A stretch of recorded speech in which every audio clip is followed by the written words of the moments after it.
তো নমস্কার বন্ধুরা, শ্যামলদা লাইফস্টাইল আপনাদের সবাইকে স্বাগত। আজকে আমরা চলে এসেছি একটা নতুন রেসিপি নিয়ে।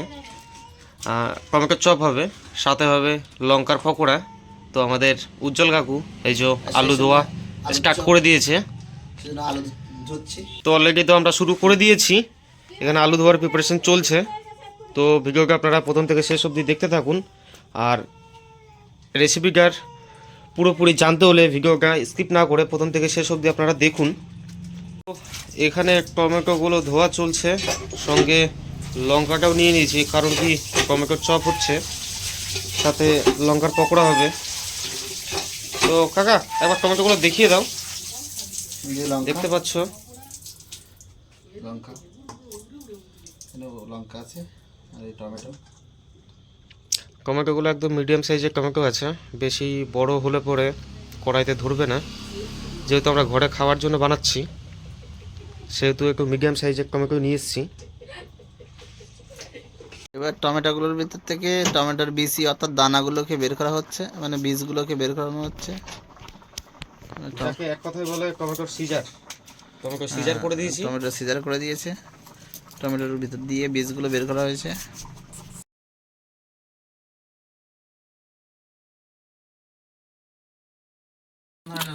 আমরা এই যে দিয়ে দিলাম এবার আদা, রসুন, কাঁচা লঙ্কাটা পেস্ট করে নেব মশলাটা করার জন্য। তো তার জন্য দিয়ে দিয়েছি আদা, রসুন, কাঁচা লঙ্কা, এটা একসাথে পেস্ট করে নিই। তো কড়াই অলরেডি তেল দিয়ে দিয়েছি, এরপরে আদা রসুন পেস্ট যেটা করলাম এতক্ষণ, পেস্টটা দিয়ে দেবো। তো মশলাটা যাতে ভালো করে ভাজা হয়ে যায়।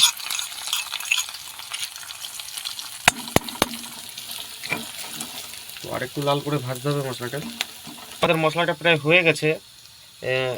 এর সঙ্গে একটু দিয়ে দেবো কস্তুরি মেথি। তো একটু কস্তুরি মেথি দিয়ে দিলাম।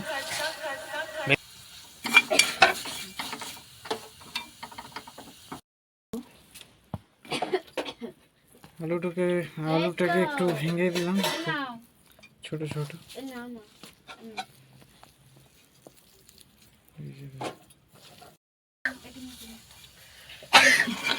তো আমরা হলুদটা অ্যাড করতে ভুলে গেছিলাম, তাই হলুদটা একটু অ্যাড করে নিলাম মশলার সাথে।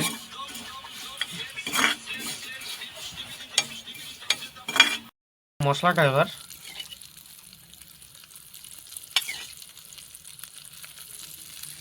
এবার আমি মাখিয়ে নেব।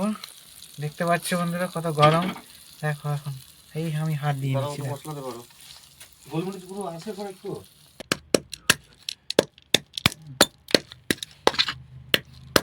গোলমরিচ গুঁড়ো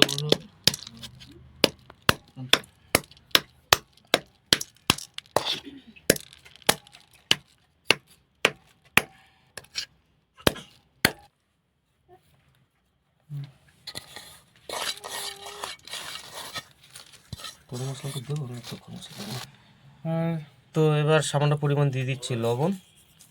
যেহেতু আলুটা সিদ্ধ করার সময় লবণ দিয়েছিলাম, তাই সামান্য পরিমাণ দিলাম। আমরা অ্যাড করবো এবার ধনে পাতা একটু। ধনে পাতাগুলো কুচিয়ে নিচ্ছি তার জন্য।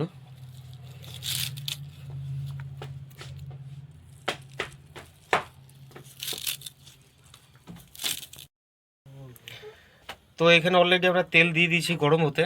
তো তেলটা একটু গরম হোক, তা করতে করতে আমরা টমেটোটা রেডি করে নিই।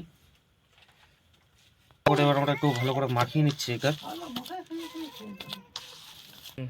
তো এই হয়ে গেল, টমেটোর মধ্যে আলুটা ভরে দিলাম আমরা।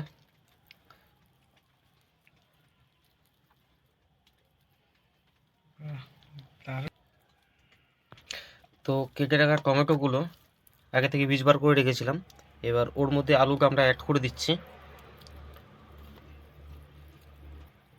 তো এইভাবে আলুটা দিয়ে চেপে দিতে হবে একটু।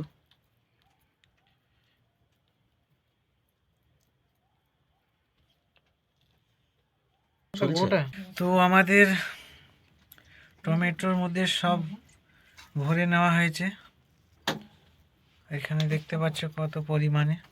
তো তেলটা অনেকক্ষণ আগে চাপিয়ে দিয়েছি, একটু দেখে নি তেলটা গরম হয়েছে কিনা। ক্যামেরা সাবধান কিন্তু। তো তেলটা হয়ে গেছে দেখতে পাচ্ছেন, জলগুলো দিলাম উপরে ভেসে আছে পুরো। আগে থেকে ফাঁকেই রেখেছিলাম বেসনটা, তো সেটা একটু আমি জল দিয়ে পাতলা করে নিচ্ছি।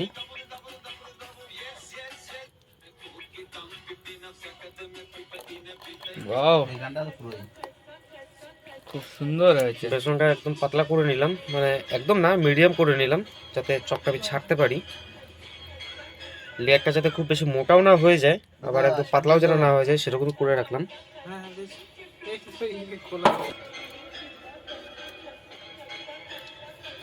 তো এবার টমেটোগুলো দিয়ে এবার এক এক করে ছেড়ে নেবো, টমেটোগুলো ছেড়ে দেবো এর মধ্যে। কি করবে? এটা কি করবে? আরে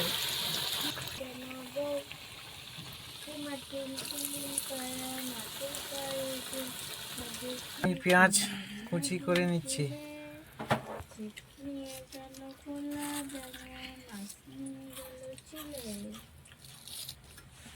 এটা কি স্যালাড হবে?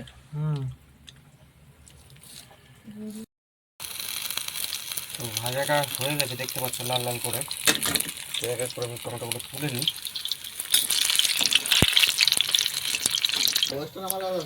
দেখতে পাচ্ছ নামিয়ে নিয়েছি আমরা কোকা কমকার চপ। চপটা অলরেডি ভাজা হয়ে গেছে। এই ভেবে সবগুলোকে পিস পিস করে নেব যাতে খেতে সুবিধা হয়। তো চপগুলো অলরেডি আমরা কেটে নিয়েছি, এরপরে হালকা করে স্যালাডটা ছড়িয়ে দেবো। স্যালাডটা আপাতত আমরা পেঁয়াজই দিচ্ছি আজকে। সসটা নামাও তো।